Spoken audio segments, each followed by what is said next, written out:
नमस्ते। आज के इस विशेष विश्लेषण सत्र में आपका स्वागत है। नमस्ते। आज हम एक ऐसे विषय पर थोड़ी गहराई से बात करने वाले हैं जो हमारे रोजमर्रा के जीवन से जुड़ा है। भले ही हम शायद उतना ध्यान न दें। हाँ, बिल्कुल। आयनिक यौगिकों के गुण, मतलब प्रॉपर्टीज ऑफ आयोनिक कंपाउंड्स। सोचिए, जैसे साधारण नमक है, वो कैसे व्यवहार करता है अलग अलग स्थितियों में। और हमारी ये जो पूरी बातचीत है, ये एनसीईआरटी कक्षा 10 विज्ञान की किताब के अध्याय 3 धातु एवं अधातु उसी पर आधारित होगी। जी। हम उसी किताब में जो तथ्य हैं, जो उदाहरण दिए गए हैं, और खास तौर पर एक गतिविधि है एक्टिविटी 3.13, उसी को अपना आधार बनाएंगे। हाँ, वो गतिविधि काफी कुछ स्पष्ट करती है इनके गुणों के बारे में। सही कहा। तो हमारा लक्ष्य क्या है? हम ये समझने की कोशिश करेंगे कि भाई ये जो यौगिक हैं, जैसे सोडियम क्लोराइड हुआ या पोटेशियम आयोडाइड, इनके जो खास गुण होते हैं, जैसे वो ठोस होते हैं, पानी में घुल जाते हैं या फिर बिजली का चालन करते हैं, कभी करते हैं कभी नहीं करते, तो ऐसा क्यों होता है? स्रोत हमें कुछ नाम देता है, sodium chloride, potassium iodide, barium chloride. इन्हीं के जरिए हम क्या कहते हैं, परतें खोलने की कोशिश करेंगे। बिल्कुल ठीक है, तो चलिए शुरू करते हैं इस पड़ताल को। सबसे पहले बस एक छोटी सी याद दहानी, ये आयोनिक यौगिक आखिर बनते कैसे हैं? स्रोत बताता है कि ये धातु और अधातु के बीच इलेक्ट्रॉनों के आने जाने, मतलब आदान प्रदान से बनते हैं, जिससे धनात्मक और ऋणात्मक आयन बनते हैं, जैसे नमक में Na+ और Cl- आयन। बिल्कुल सही। और देखिए, ये जो धनात्मक और ऋणात्मक आयनों का बनना और फिर उनका एक दूसरे के प्रति जो जबरदस्त आकर्षण होता है ना, आकर्षण। हाँ, प्रबल आकर्षण, वही पूरी कहानी की जड़ है। इन अलग अलग चार्ज वाले आयनों के बीच एक मजबूत स्थिर वैद्युत आकर्षण बल, मतलब strong electrostatic force of attraction लगता है। अच्छा। बस यही वो गोंद है, समझ लीजिए, जो इन यौगिकों को उनकी खास बनावट और उनके गुण देता है। अगर ये बल समझ लिया तो समझिए इनके सारे राज खुल गए। अच्छा, तो ये आकर्षण बल ही सब कुछ है। ठीक है, तो इसी बल को ध्यान में रखते हुए पहले गुण पर आते हैं, इनकी भौतिक प्रकृति, मतलब फिजिकल नेचर। जी। वो जो गतिविधि 3.13 थी, उसमें सबसे पहले यही कहा गया था कि भाई इन यौगिकों के सैंपल लो, उन्हें देखो, छुओ। स्रोत कहता है कि आयनिक यौगिक आमतौर पर ठोस होते हैं। ठोस, और सिर्फ ठोस नहीं बल्कि कठोर, मतलब हार्ड भी होते हैं। तो ये कठोरता कहाँ से आती है? ये इतने सख्त क्यों होते हैं? ये कठोरता देखिए सीधे सीधे उसी मजबूत स्थिर वैद्युत आकर्षण बल का नतीजा है जिसकी हमने अभी बात की। अच्छा। आप कल्पना कीजिए कि लाखों करोड़ों धनात्मक और ऋणात्मक आयन है और वो एक 3 डायमेंशनल जाली, मतलब 3D लैटिस स्ट्रक्चर में एकदम कसकर बंधे हुए हैं। हाँ, एक पैटर्न में। हाँ, एक नियमित पैटर्न में। हर आयन अपने चारों तरफ उल्टे चार्ज वाले आयनों से घिरा होता है और उन्हें मजबूती से खींच रहा होता है। अब इतनी कसकर बंधी हुई संरचना को तोड़ना या उसका आकार बदलना मुश्किल होता है। हाँ, जाहिर है। इसीलिए ये यौगिक कठोर महसूस होते हैं। ठीक है, लेकिन स्रोत में एक और शब्द इस्तेमाल हुआ है, भंगुर, मतलब ब्रिटल। कठोर तो हैं पर भंगुर भी। ये थोड़ा मतलब अजीब नहीं लगता? जो चीज मजबूत है वो आसानी से टूट कैसे जाती है? हाँ, ये बहुत ही दिलचस्प पॉइंट है। देखिए, कठोरता का मतलब है कि उस पर खरोंच आसानी से नहीं लगती या वो आसानी से दबता नहीं है। ठीक। और भंगुरता का मतलब है कि जब उस पर दबाव पड़ता है तो वो मुड़ने या पिचकने के बजाय छट से टुकड़ों में टूट जाता है। आयनिक यौगिकों में ऐसा इसलिए होता है क्योंकि सोचिए, जब आप उन पर बाहर से कोई जोर लगाते हैं, कोई बल लगाते हैं, हाँ। तो आयनों की जो परतें हैं वो एक दूसरे पर फिसल सकती हैं, थोड़ी सी। परतें फिसल सकती हैं, पर वो तो कसकर बंधी थी। हाँ, बंधी तो है, लेकिन अगर बल काफी हो तो एक परत दूसरे के मुकाबले थोड़ी सी खिसक जाती है। और जैसे ही ऐसा होता है, जरा सोचिए क्या होगा। क्या होगा? जो आयन पहले उल्टे चार्ज वाले आयनों के बगल में थे, खिसकने के बाद वो अब अपने जैसे ही चार्ज वाले आयनों के आमने सामने आ जाते हैं। अरे, मतलब प्लस के सामने प्लस, माइनस के सामने माइनस। बिल्कुल। और जैसे ही समान चार्ज आमने सामने आएंगे तो क्या होगा? जबरदस्त प्रतिकर्षण, एक दूसरे को धकेलेंगे जोर से। हाँ, धक्का लगेगा जोर का। बस, और इसी प्रतिकर्षण बल, इसी रिपल्शन के कारण क्रिस्टल वहीं से टूट जाता है, चटक जाता है। तो मजबूत आकर्षण बल उन्हें कठोर बनाता है, लेकिन उसी आयनिक बनावट की वजह से वो भंगुर भी होते हैं। दबाव पड़ने पर मुड़ते नहीं, टूट जाते हैं। समझ गया, जैसे कांच की गोली होती है ना, बहुत सख्त होती है, पर हथौड़ा मारो तो वो बिखर जाती है, वो मुड़ती नहीं है। हाँ, बहुत हद तक वैसा ही समझ सकते हैं। ये उनके अंदरूनी बनावट का ही नतीजा है। ठीक है, तो ये ठोस हैं, कठोर हैं, पर भंगुर हैं, ये बात साफ हो गई। अब आते हैं अगले गुण पर, जो शायद इसी मजबूत बंधन से ही जुड़ा हो, गलनांक और क्वथनांक, मेल्टिंग और बॉइलिंग पॉइंट्स। जी। गतिविधि 13-1-3 में एक प्रयोग भी था। नमक का सैंपल लिया, उसे धातु के चम्मच मतलब स्पैचुला पर रखा और सीधे बर्नर की आंच पे गर्म किया। स्रोत पूछता है कि भाई कोई बदलाव दिखा, क्या ये पिघला? और इशारा यही है कि ये आसानी से नहीं पिघलते। हाँ, बिल्कुल सही इशारा है। आयोनिक यौगिकों के गलनांक और क्वथनांक मतलब मेल्टिंग और बॉइलिंग पॉइंट आमतौर पर बहुत ऊंचे होते हैं। बहुत ज्यादा। हाँ, बहुत ज्यादा। और क्यों? वजह फिर से वही है, आयनों के बीच का वो प्रबल स्थिर वैद्युत आकर्षण। अच्छा, फिर से वही बल। हाँ, देखिए, ठोस अवस्था में आयन अपनी जाली वाली जगहों पर जमे हुए स्थिर हैं। अब उन्हें पिघलाने के लिए यानी ठोस से द्रव बनाने के लिए आपको उन आयन्स को इतनी ऊर्जा देनी पड़ेगी कि वो इस मजबूत खिंचाव पर काबू पा सके और थोड़ा हिलने डुलने लगे, गति करने लगे। और क्वथनांक मतलब उबालने के लिए तो और भी ज्यादा ऊर्जा चाहिए होगी, ताकि वो द्रव से गैस बन जाए। मतलब एक दूसरे के आकर्षण से पूरी तरह आजाद। निश्चित रूप से, और भी ज्यादा। स्रोत में एक तालिका है टेबल 3.4 जो इस बात को आंकड़ों से दिखाती है। हाँ, मैंने देखी वो तालिका। जरा मान देखिए उसमें। सोडियम क्लोराइड NaCl साधारण नमक, उसका गलनांक है 1074 केल्विन। 1074 K। ये डिग्री सेल्सियस में कितना हुआ? लगभग 800 डिग्री। हाँ, 801 डिग्री सेल्सियस के आसपास। और क्वथनांक 1686 केल्विन मतलब करीब 1413 डिग्री सेल्सियस। ये बहुत बहुत ज्यादा तापमान है। हाँ, वाकई। किचन के बर्नर पर तो ये पिघलने से रहा? बिल्कुल नहीं। और तालिका में और भी उदाहरण है। लिथियम क्लोराइड NaCl का गलनांक 887 के, कैल्शियम क्लोराइड CaCl2 का 1045 के, मैग्नीशियम क्लोराइड MgCl2 का 981 के, ये सब भी काफी ऊंचे हैं। और एक कैल्शियम ऑक्साइड CO भी है, उसका तो गलनांक 2850 केल्विन दिया है। ये तो करीब 2600 डिग्री सेल्सियस हो गया। हाँ, 2577 डिग्री सेल्सियस के आसपास। और क्वथनांक 3120 केल्विन यानी करीब 2850 डिग्री सेल्सियस। ये तो असाधारण रूप से उच्च है। इतना ज्यादा? हाँ। और यहाँ एक बात और ध्यान देने वाली है। हालांकि स्रोत इस पर विस्तार से नहीं बताता, पर ये जो अलग-अलग मान है, जैसे NaCl और CaO में इतना फर्क क्यों है? हाँ, ये सवाल मन में आ रहा था। ये इशारा करते हैं कि आयनों के बीच लगने वाले इस बल की जो ताकत है, वो भी अलग-अलग यौगिकों में अलग-अलग हो सकती है। अच्छा, कैसे? शायद आयनों पर कितना चार्ज है, मतलब आवेश, या उनका आकार कैसा है, साइज, ये चीजें भी असर डालती होंगी। जैसे CaO में कैल्शियम पर +2 चार्ज होता है और ऑक्सीजन पर -2, जबकि NaCl में सोडियम पर +1 और क्लोराइड पर -1 था। तो जहां ज्यादा चार्ज है, जैसे CaO में, वहां आकर्षण भी ज्यादा मजबूत होगा। तो उसे तोड़ने के लिए और भी ज्यादा ऊर्जा लगेगी? बिल्कुल, इसीलिए उसका गलनांक और क्वथनांक इतना ज्यादा है। ज्यादा चार्ज मतलब ज्यादा मजबूत आयनिक गोंद। ये तो बहुत दिलचस्प है। तो मतलब ये जो ऊंचे गलनांक और क्वथनांक हैं, ये सीधे सीधे उस आयनिक गोंद की मजबूती का सबूत है। इनको पिघलाना या उबालना बहुत मुश्किल काम है, क्योंकि आयनों को अलग करने में भयंकर ऊर्जा लगती है। एकदम सही। ये उनकी तापीय स्थिरता मतलब थर्मल स्टेबिलिटी को दिखाता है। चलिए अब आगे बढ़ते हैं। ठोस प्रकृति और उच्च गलनांक क्वथनांक के बाद तीसरा गुण है घुलनशीलता, सॉल्युबिलिटी। जी। गतिविधि 3.13 ने इसे भी परखा था। नमक जैसे सैंपल लिए, उन्हें पानी में घोला और फिर पेट्रोल और केरोसिन जैसे सॉल्वेंट्स में भी घोला। स्रोत क्या कहता है इस बारे में? क्या निष्कर्ष निकलता है? स्रोत एक सामान्य नियम बताता है जो काफी महत्वपूर्ण है। वो कहता है, वैद्युत संयोजक यौगिक सामान्यतः जल में विलय तथा केरोसिन, पेट्रोल जैसे विलायकों में अविलय होते हैं। अच्छा, मतलब आयोनिक यौगिक आमतौर पर पानी में तो घुल जाते हैं। हाँ, लेकिन मिट्टी का तेल या पेट्रोल में नहीं घुलते। बिल्कुल। ऐसा क्यों?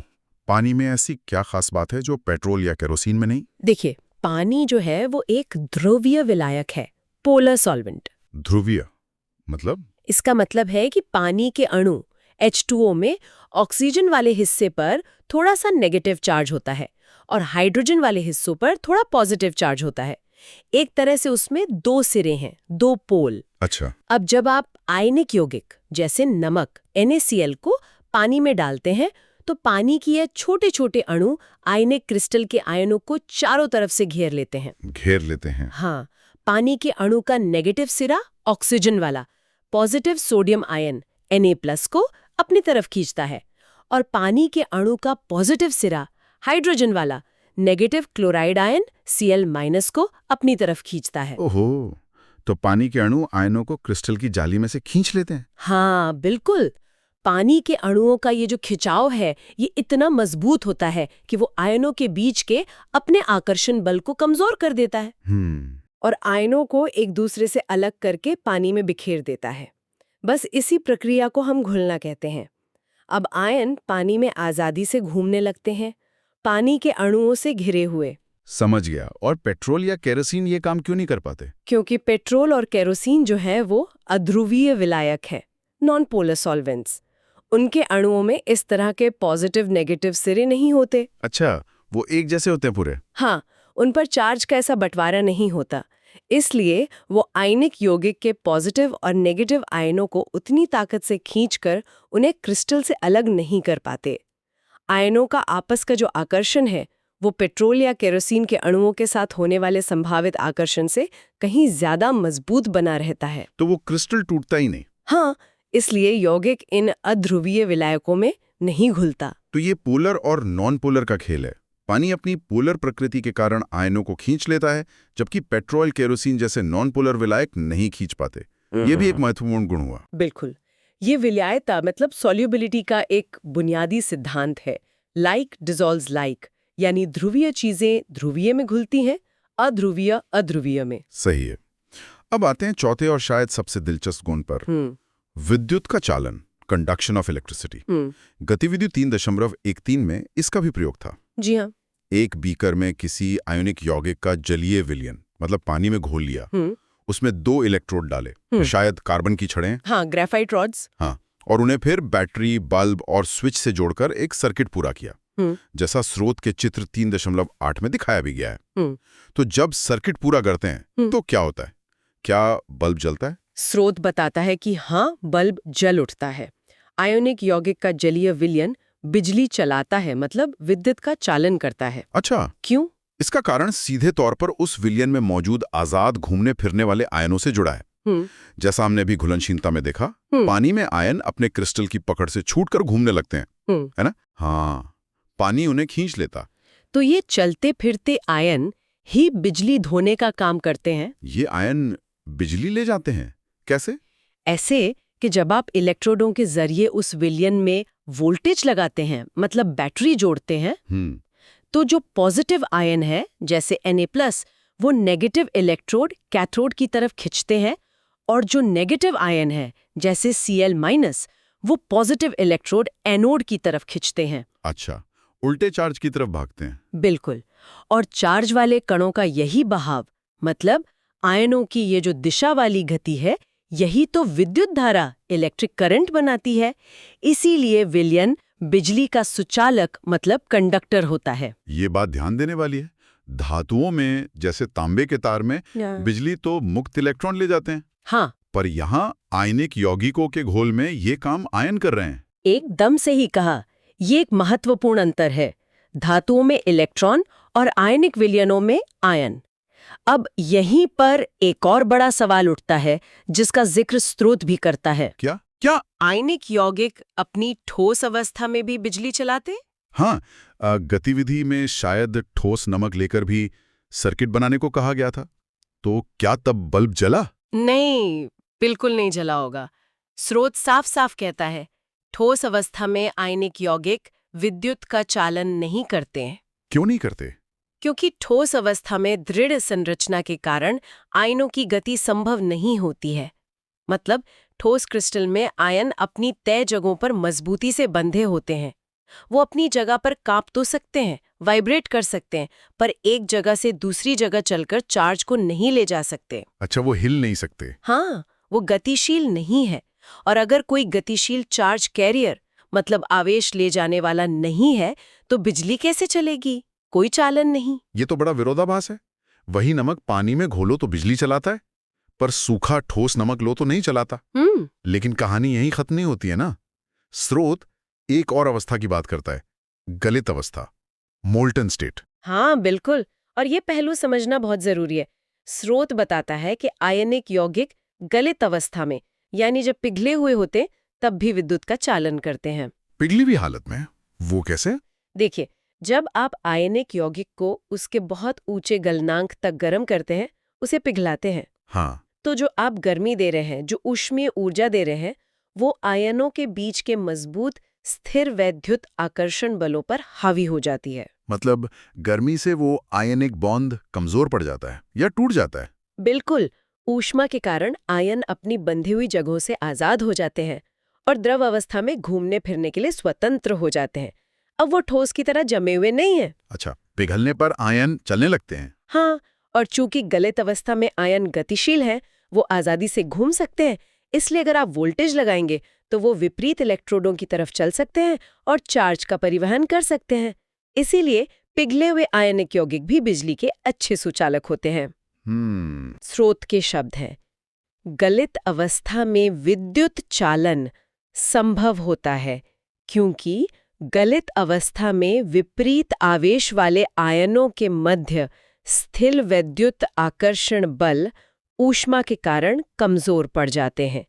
इसलिए आयन स्वतंत्र रूप से गमन करते हैं एवं विद्युत का चालन करते हैं।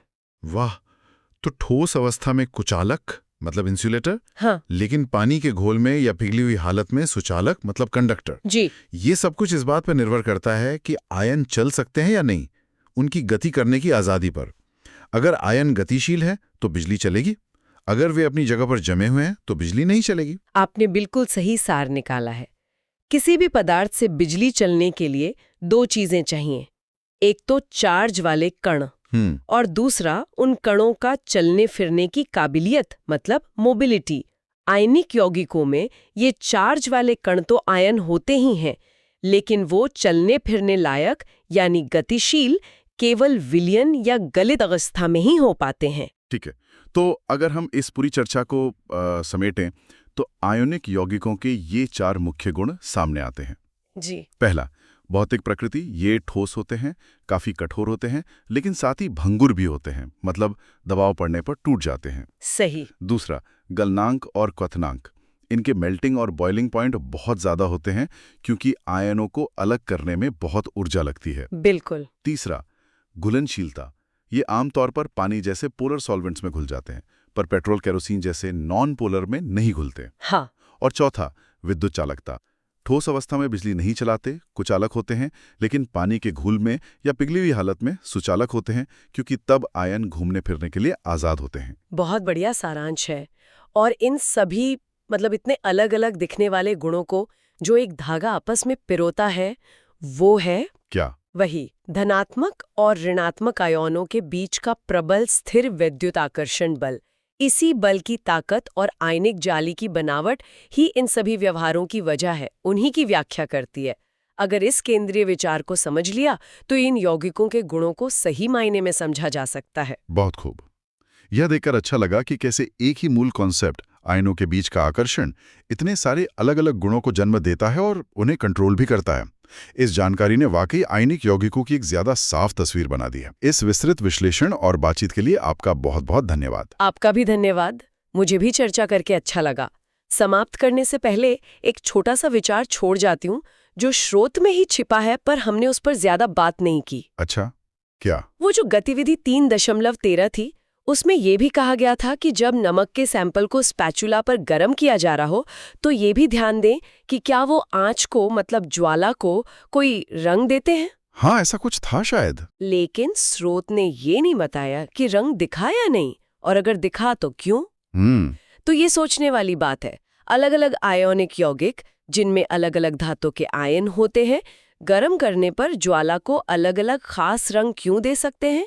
जैसे सुना है सोडियम पीला रंग देता है, पोटेशियम हल्का बैंगनी सा। हाँ, फ्लेम टेस्ट कहते हैं शायद इसे। हाँ, वही।